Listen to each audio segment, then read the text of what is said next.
5 cartoon episodes na bawal nang ipalabas sa publiko, mga funny cartoon episodes. Ano-ano kaya ang mga cartoon episodes na ito, at bakit kaya ito ay ipinagbawal nang ipalabas sa publiko? Hello everyone, I'm Alexis G. Ariza and welcome in my YouTube channel. Isa na yata sa pinakalibangan ng mga bata ay ang panunood ng mga cartoon movies, at sa katunayan pa nga nito, ay isa na ito sa mga parte ng ating kabataan. Subalit sa kabila nito ay lingid sa ating kaalaman ay meron palang nakatagong misteryo sa mga palabas na cartoon na ating pinapanood. Kaya naman sa video na ito ay pag-uusapan natin ang 5 cartoon episode na bawal nang ipalabas sa publiko. At kaya pala ipinagbawal na itong ipalabas dahil maaaring meron ditong eksena na hindi pa pwede sa mga bata, kaya naman mas mainam na kailangan dito ng patnubay at gabay ng magulang. Pero bago tayo magsimula ay kung bago ka pa lang sa aking YouTube channel ay inanyayahan kitang i-click ang subscribe button, at i-click mo na rin ang notification bell para lagi kang updated sa tuwing may bago tayong video. Kaya, simulan na natin.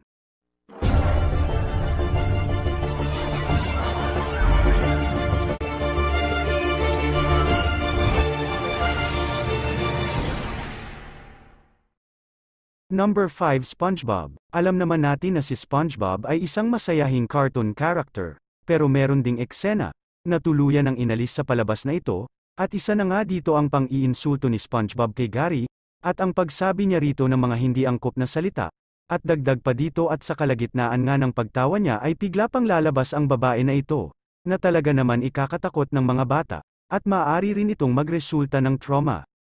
Number 4 Beavis and Butthead. Ang dalawang matalik na magkaibigan na ito ay walang kaaway sa palabas, pero tila hindi maganda ang ginawa nilang eksena sa episode na In-Comedians. Dito ay pinasok nila ang pagiging stand-up comedians, pero sa kasamaang palad ay hindi sila nagtagumpay dito. Hindi natuwa ang mga tao sa ginawa nila, dahilan para sunugin nila ang comedy club, kumuha ang dalawa ng dyaryo at sinindihan ito, at talaga naman hindi magandang ihimplo ito para sa mga bata. Ilang buwan lang ang lumipas, ay may isang bata sa Ohio na sinunog ang kanilang sariling bahay. Yun ay dahil na-inspire ang bata sa ginawa ng dalawang bida sa palabas. Nagresulta pa nga ito ng pagkasawi ng kanyang baby sister, at ganun pa man dahil sa kaganapan na yun ay agarang pinatanggal ang palabas na ito sa publiko, ginawan pa ito ng re-edit ng pamunuan, pero dahil sa dami ng reklamo ay hindi na ito naibalik pa. Number 3 South Park. Alam ko na minsan mo natong napanood o di naman kaya ay napanood na ito ng mga anak mo. Pero ganun pa man, bagaman isa nga itong animated show ay meron nga itong eksena na pinatanggal ng kinauukulan. Dahil may palabas dito na binubuo ng 4 na batang lalaki na nakabase sa maliit na lugar ng Colorado at sa palabas na ito ay may serye na tungkol sa foreign topics at kasalukuyang balita. Subalit sa kabila nito ay si Matt Stone at Gray Parker na kreator ng South Park ay na-offend ng napakaraming tao. At bukod pa dito ay marami ding nainis dahil sa kanilang ginawang hindi magandang biro sa palabas. Dahil sa dalawang special episode ng South Park ay sa episode na ito ay kanilang sinali si Muhammad Ali bilang Muslim character at hindi lang yan dahil bukod kay Muhammad ay kanila ding sinali si Buddha at si Jesus. Kaya naman nagresulta ito ng matinding galit ng mga religious community. At dahil pa dito ay nakatanggap ng maraming pambabatikos sina Parker at Stone sa mga Muslim extremist. At dahil din sa kaganapan na iyon ay nung nilaunch na ang palabas ay sininsord ng Central ang imahe ni Muhammad at bukod pa rito ay tinagpan din nila ang mga eksena ni Muhammad at tinanggal din nila ang lahat ng dialogue niya dito.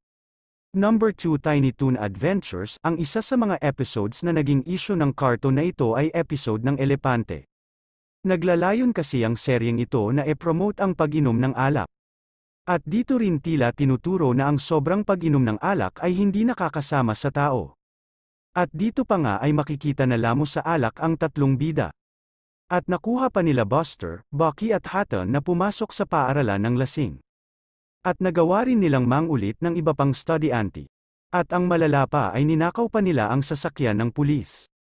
At pagkatapos pa nga nito ay nahulog ang 3 sa bangin, at sa episode pa nga na ito ay makikita na maraming nilabag na batas ang pangunuan ng palabas, at isa na nga dito ang pagiging careless kapag nakakainom, at pagpapakita ng hindi angkop na mga pag-uugali, na talaga namang hindi angkop na panuuri ng mga bata.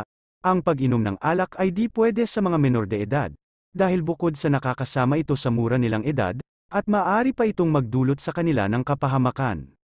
Kaya naman ang palabas na ito, ay hindi na muli nang ipinalabas pa sa telebisyon, dahil sa alcoholic issue. Number 1 Tailspin, ang cartoon episode na ito ay talaga namang hindi nagustuhan ng napakaraming tao. Meron sana itong 65 na episodes, pero, sa first season pa lang ng palabas na ito ay umani kaagad ito ng napakaraming reklamo.